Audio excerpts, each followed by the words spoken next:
ఘంటారావం నిఘా నీడలో ప్రతిధ్వని. ఆయన అంటాడు మల్లన్న నువ్వు రాజీనామా చేయ. నేనెందుకు చేస్తా రాజీనామా? నేను రాజీనామా ఎందుకు చేస్తా పోయి? నాకు అర్థం కాలే. రేపు కాంగ్రెస్ పార్టీ బీసీలది కాబోతా ఉంది కదా, ఆ పార్టీకి మేమే పెద్దనలం కాబోతా ఉన్నాం రేపు పొద్దుగాల.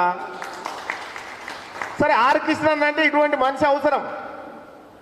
ఎందుకంటే రేపు పొద్దుగాల కులగణన అయిన తర్వాత ఆర్ కృష్ణన్ అసొంటి వాళ్ళకు చేతులు పెట్టాలి అనుకుంటానుకో మనిషి ఉండాలి కాబట్టి ఆ మనిషి ఉన్నాడు. ఎంతసేపు వాళ్ళ బాధ ఏంటంటే ఎప్పుడు చేస్తాడు మల్లన్న రాజీనామా అని. మీరు తలకాయ వలగొట్టుకున్నా నేను చేసేది లేదు. ఎందుకు చెప్తా ఉన్నంటే నాకు ఈ హోదానిచ్చింది బీసీలు, నాకు ఈ పదవి ఇచ్చింది బీసీలు. చట్టసభలో ఉండి వాళ్ళ హక్కుల కోసం మాట్లాడతా. చూసిరా నేను మండల్లో మాట్లాడితే ఎవరన్నా మాట్లాడిరా? నేను మైక్ అందుకొని మండల్లో మాట్లాడుతూ ఉంటే 9,000 కోట్ల బడ్జెట్ ఏం సరిపోతుందా? సగానికి చీర్తే కదా ఈ బీసీల బడ్జెట్ అని మాట్లాడినా. నేను బీసీలకు జరిగే అన్యాయం గురించి మాట్లాడినా. తీన్మార్ మల్లన్న నేను ఒకసారి కమిట్ అయినంటే బాజప్తా అది నెరవేర్చదాకుంటా.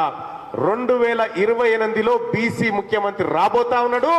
అబ్కీ బార్ బీసీ సర్కార్, అబ్కీ బార్. నేను ఒకసారి సెక్రటేరియట్ పోయినా, ముఖ్యమంత్రి గారిని కలవడానికి పోయినా. కూర్చుంటే ఒక ఆయన వచ్చిండు, ఓ రెడ్డి గారు వస్తే వీళ్ళందరూ ఎమ్మెల్యేలు అంతా లేచి ఆయనకు నమస్తే పెడుతురు. నాకెందుకు అర్థం కాలి లేచుడు ఎందుకు అని. నేను మంచిగా కాలు మీద కాలు వేసుకొని కాఫీ తాగుకుంటా కూర్చున్నా. ఆయన నన్ను చూస్తూ ఉంటే ఏం సంగతి కూర్చోకపోయినా నువ్వు కూడా అని నేను అన్నా ఆయనని. అంటే తీన్మార్ మల్లన్న రెస్పెక్ట్ ఇస్తలేడంటే ఏమి ఇవ్వాలి రెస్పెక్ట్ అంటున్నా. 70 ఏళ్ళ సంది ఇచ్చే ఉన్నాం కదా, ఇప్పుడు తీసుకుంటాం ఇక రెస్పెక్ట్ ఇచ్చుడు లేదని చెప్పిన. అంటే కేవలం మనల్ని ఎట్లా అంటే వాళ్ళు ఏదో పెద్దగా అయినట్టుగా ఎంత 20 ఇంత పిడికెడు మంది మీరు, ఈ బీసీల ముందు పిడికెడు మంది మీరు, ఈ పిడికెడు మంది ఇంతమందిని శాసిస్తా అంటే చూస్తూ కూర్చుంటాం. తీన్మార్ మల్లన్న చెప్తున్న మాట ఒకటి గుర్తుపెట్టుకోండి. ఈ తెలంగాణ రాష్ట్రంలో ఈ బీసీల ఓట్లు లేకపోతే కనీసం మీరు వార్డు మెంబర్ అని అవుతారా? ఒక్కడన్నా వార్డు మెంబర్ గెలుస్తారా? వార్డు మెంబర్ కూడా గెలవలేరు మీరు. ఒక ఆయన అంటాడు బీసీలను ఆదుకుంటారు. నువ్వేంది ఆదుకునే లొటపీసు? నువ్వు ఆదుకునేదేంది? బీసీలకు ఆ దమ్ము లేదా? ఎవరి సొమ్ముతో ఏం నడుస్తా ఉంది తెలంగాణ రాష్ట్రంలో? ఈ రాష్ట్రంలో భూకంపం పుట్టబోతా ఉంది. ఆ భూకంపము ఖచ్చితంగా బీసీలు సృష్టించబోతున్నటువంటి భూకంపమే.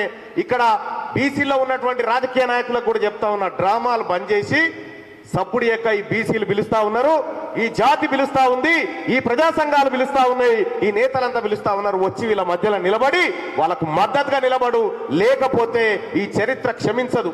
ఒకవేళ తీన్మార్ మల్లన్న మళ్ళా ఎన్నికల్లో నిలబడితే దయచేసి ఈ రెడ్డోళ్ళు ఓసీలు నాకు ఓటేయకురి ఈసారి. నా బీసీలు సరిపోతారు నాకు, ఇంకా నా వాళ్ళే సరిపోగా మిగులుతాయి. మీరు ఈ మాట చెప్పురి, మీరు ఓటేయకురు అని చెప్పురు చూద్దామిగా. కాబట్టి ఇంత మంచి కార్యక్రమాన్ని ఈ భవన్లో నిర్వహించినటువంటి నిర్వాహకులకు ధన్యవాదాలు తెలియజేస్తూ, ఎక్కడ ఏ చోట బీసీల వాయిస్ వినిపించినా ఖచ్చితంగా తీన్మార్ మల్లన్న అక్కడ ఉంటాడు, ఆ ప్రజల పక్షాన పోరాటం చేస్తాడు. ఖచ్చితంగా అబ్కీ బార్. Thank you.